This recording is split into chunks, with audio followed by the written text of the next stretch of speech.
Je trouve que c'est très intéressant que la communauté urbaine et l'agence de développement de Normandie travaillent ensemble pour accompagner les chefs d'entreprise des territoires.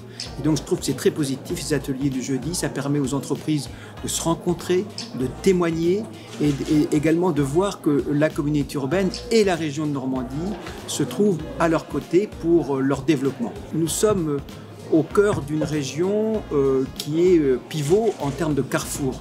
Nous sommes dans le carrefour entre le bassin parisien et la Bretagne, sud Normandie, proche des Pays de Loire, et donc nous avons un environnement de grande qualité.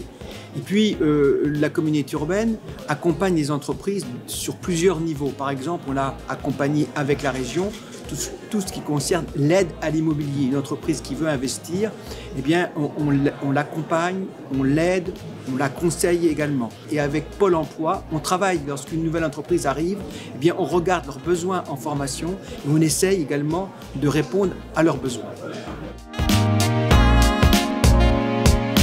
Donc nous, on a choisi de travailler notre marque employeur. On est sur un métier qui est peu attractif du fait d'être un abattoir. Donc l'objectif, c'était vraiment de retravailler notre attractivité. Il y a deux notions, je pense, c'est le fait d'attirer dans un premier temps, de recruter et de garder les salariés.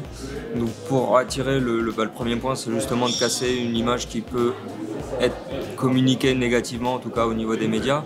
Donc ça passe par une communication locale. D'essayer de redonner une image un peu plus positive de notre métier. Et le deuxième point, donc vous le disiez, c'est de fidéliser. Aujourd'hui, ça a été accéléré par le Covid, mais on a vraiment, je pense, le besoin de faire un management qui est adapté à nos salariés, un peu plus de cas par cas. Pour faire ça, il faut forcément un engagement de la direction, mais aussi de nos managers. Donc cette année, on a mis en place une formation à l'échelle du site sur l'intégralité de nos managers, avec un accompagnement individuel pendant 1 an.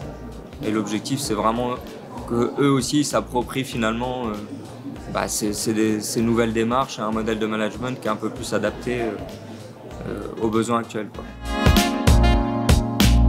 L'aide à domicile, c'est un métier qui souffre d'une image négative.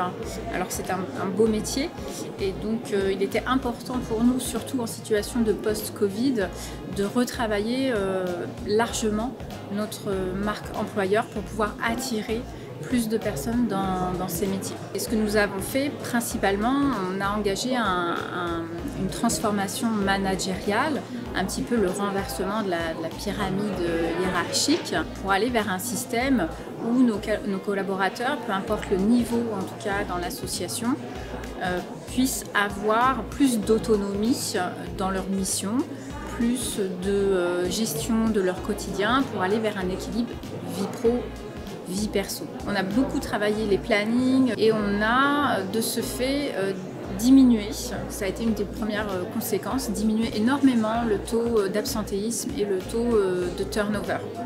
Ce qui fait que le projet a infusé en fait dans l'association et les autres managers se sont mis également à ces modes de pratique managériales qui étaient positives à la fois pour l'équipe et pour le manager évidemment.